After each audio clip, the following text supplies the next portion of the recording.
अगर आप पर कोई चेक बाउंस का मामला चल रहा है या चेक बाउंस का मामला होने वाला है तो मैं आपको ऐसा तरीका या ऐसा रास्ता बताऊंगा। तो 2023 में सुप्रीम कोर्ट ने भी यही कहा है कि आप ऐसे मामले में बरी हो सकते हैं।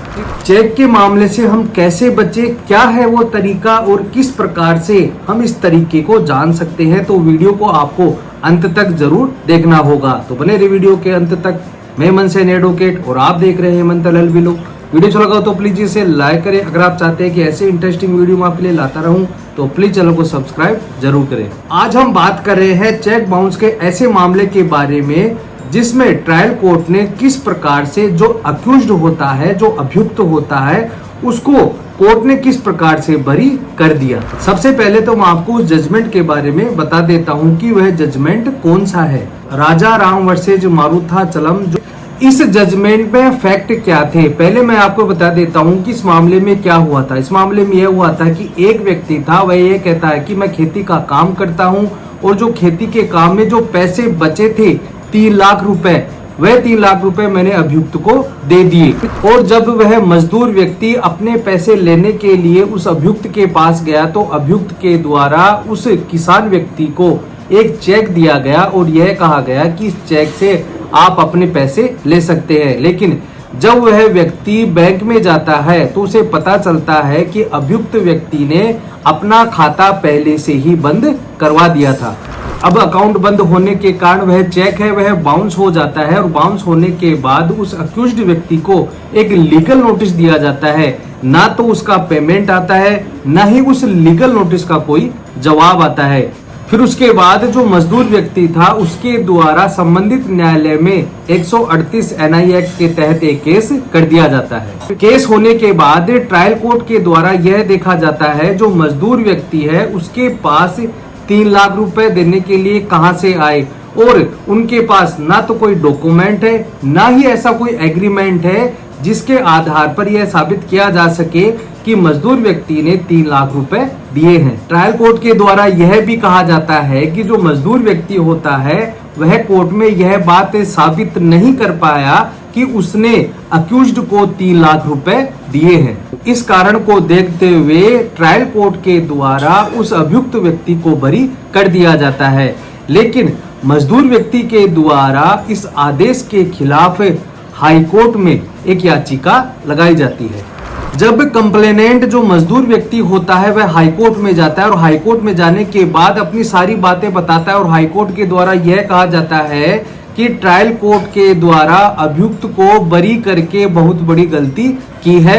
हम यह आदेश देते हैं कि अभियुक्त पर ट्रायल चलाया जाए, अगर उसने चेक बाउंस करवाया है तो उसे सजा भी दी जाए। इस आदेश के खिलाफ अक्यूज्ड जाता है सुप्रीम कोर्ट के पास और सुप्रीम कोर्ट के पास जाने के बाद एक महत्वपूर्ण बात यही कही जाती है कि जो ट्रायल कोर्ट ने आदेश किया है वह फैक्ट मेरे फेवर में है, क्योंकि कंप्लेनेंट जो मजदूर व्यक्ति होता है उसके पास ऐसा कोई भी सबूत नहीं है जिससे यह साबित कर पाए कि मैंने उससे 3 लाख रुपए लिए हैं। साथ ही साथ ऐसा कोई भी सबूत या डॉक्यूमेंट या एग्रीमेंट, ऐसा कोई भी डॉक्यूमेंट्री एविडेंस नहीं है। और सबसे महत्वपूर्ण बात है इनकम टैक्स रिटर्न। अगर कंप्लेनेंट यानी जो मजदूर व्यक्ति है वह यह दिखा दे कि जो इनकम टैक्स रिटर्न है, जो 3 लाख रुपए की एंट्री है, अगर वह मुझे दिखा देता है तो मैं कोर्ट से बाहर हो जाऊंगा। इसलिए अक्यूज्ड के द्वारा यह कहा जाता है कि उस मजदूर व्यक्ति की इनकम टैक्स रिटर्न में कहीं पर भी एंट्री नहीं है। इसके साथ ही जो कंप्लेनेंट जो मजदूर होता है उसके द्वारा कोर्ट में यह कहा जाता है कि अगर मेरे पास कोई इनकम सोर्स नहीं है या मैंने इनकम रिटर्न में कोई एंट्री नहीं की है तो यह दिखाना कोई जरूरी नहीं है। और अगर ऐसा मैंने नहीं भी बताया है तो इस ग्राउंड पर आप अक्यूज्ड को बरी नहीं कर सकते। सुप्रीम कोर्ट के द्वारा दोनों पक्षों की बहस को सुना जाता है, आर्ग्यूमेंट सुना जाता है और एक जजमेंट का हवाला भी दिया गया। बस लिंगापा वर्सेज मुद्दी बसपा 2019 सुप्रीम कोर्ट का यह जजमेंट है। और यह कहा गया कि जब आप किसी को चेक देते हैं और यह एडमिट हो जाता है कि हाँ चेक दिया गया है, तो सेक्शन 139 एनआई एक्ट यह कहता है कि जो यह चेक दिया गया है डिस्चार्जिंग एनी डेब्ट एंड एनी लाइबिलिटी, जो आपको चेक दिया गया है उसे वैलिड मानना पड़ेगा।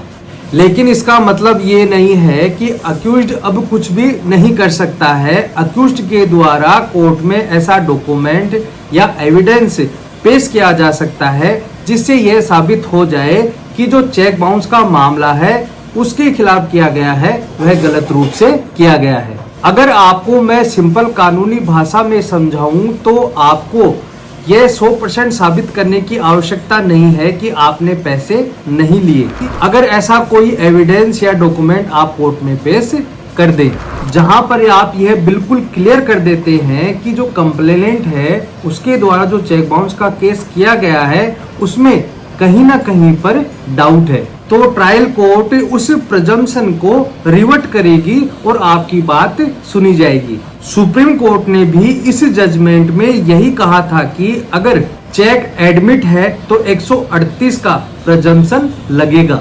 और दूसरी बात यह कही जाती है कि अगर चेक का प्रिजम्पशन है तो वह एक्यूज्ड यानी अभियुक्त के द्वारा रिवर्ट किया जा सकता है। और तीसरी बात, रिवर्ट करने के लिए मतलब कि उसे जीवित करने के लिए या तो अक्यूज्ड कोर्ट में कोई डॉक्यूमेंट पेश करे या कंप्लेनेंट के द्वारा कोर्ट में कोई डॉक्यूमेंट पेश किया जाए तो हम उसे रिलाई कर सकते हैं या सरकमटेंस ऐसे बन जाते हैं जिससे आप कोर्ट में यह साबित कर देते हैं कि आपने पैसे नहीं लिए।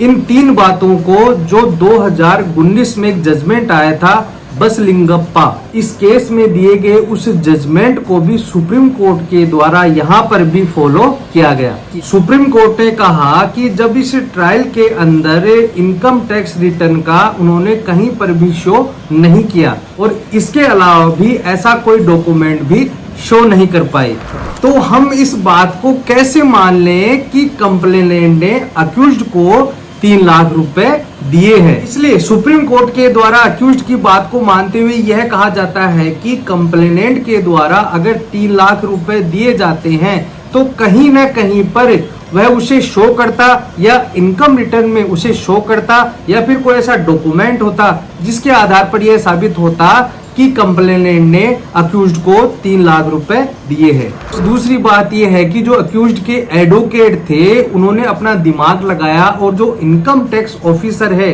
उसे भी कोर्ट में बुला लिया।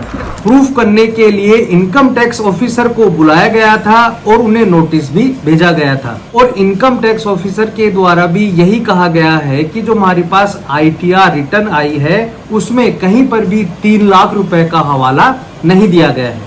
सुप्रीम कोर्ट के द्वारा इन सब बातों को ध्यान में रखते हुए और अपने 2019 के जजमेंट को भी ध्यान में रखते हुए और यह ध्यान में रखते हुए कि कंप्लेनेंट के पास ऐसा कोई डॉक्यूमेंट या ऐसा कोई सबूत नहीं है जिससे यह साबित हो सके कि उसने अक्यूज्ड को 3 लाख रुपए दिए हैं। फाइनली यह डिसाइड किया जाता है कि जो ट्रायल कोर्ट ने अक्यूज्ड को शुरू में जो बरी किया था, जो बरी का आदेश किया था, हम उसे यथावत रखते हैं और हाई कोर्ट के द्वारा जो आदेश किया गया है हम उसे सेट असाइड यानी खारिज करते हैं, क्योंकि अक्यूज्ड को किसी प्रकार की सजा नहीं हो सकती है क्योंकि कंप्लेनेंट के पास ऐसा कोई भी ITR रिटर्न या ऐसा कोई डॉक्यूमेंट या ऐसा कोई भी सबूत नहीं है जिससे यह साबित हो सके कि उसने अक्यूज्ड को 3 लाख रुपए दिए हैं। इस केस से हमें यह सीख मिलती है कि अगर आपके खिलाफ भी कोई चेक बाउंस का मामला चल रहा है तो आप कोर्ट में यह बताने की कोशिश करें कि कोई भी पर्सन आपको पैसे देता है तो कहीं ना कहीं वह इन रुपयों की एंट्री जरूर कराएगा।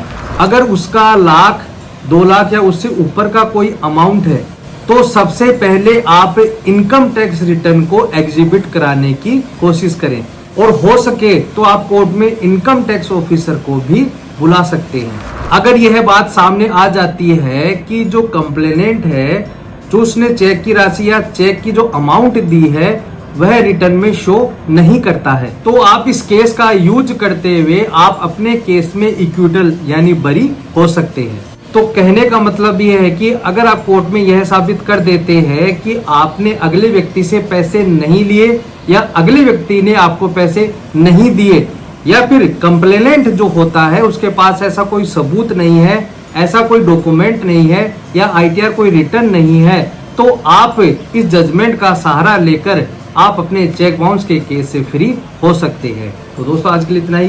वीडियो अच्छा लगा हो तो प्लीज इसे लाइक करें। अगर आप चाहते हैं कि ऐसे इंटरेस्टिंग वीडियो और नए कानून के तहत वीडियो मैं लाता रहूं तो प्लीज चैनल को सब्सक्राइब जरूर करें। अगर आप मुझे फेसबुक पर देख रहे हैं तो please Hemant LLB law channel को फॉलो जरूर करें। धन्यवाद।